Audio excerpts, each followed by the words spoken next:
İstiridyenin kıymetli incisini sakladığı gibi saklarım seni. Bir bahar dalının narin tomurcuklarını sakındığı gibi korurum seni.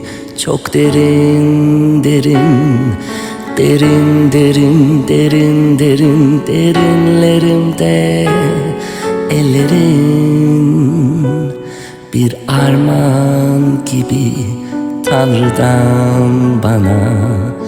Kış güneşinde altın kirpiklerin. Ben seni çok sevdim, ben seni çok sevdim. Belki zordur anlaması sessizliğimden. Ben seni çok sevdim, ben seni çok sevdim. Sen oku kelimeleri gözlerimden. Ben seni çok sevdim, ben seni çok sevdim. Belki zordur anlaması sessizliğinden. Ben seni çok sevdim, ben seni çok sevdim. Sen oku kelimeleri gözlerimden.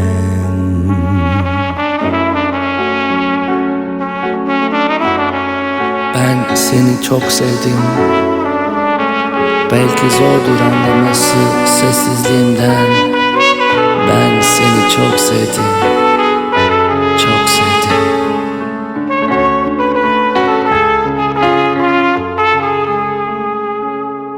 Çok derin derin, derin derin derin derin derinlerimde ellerin bir armağan gibi Tanrı'dan bana.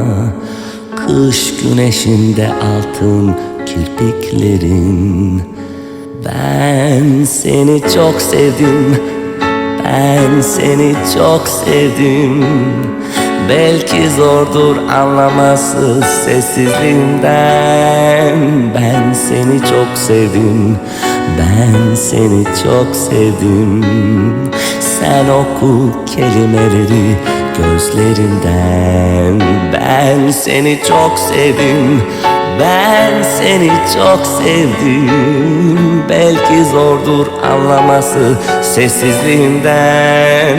Ben seni çok sevdim, ben seni çok sevdim.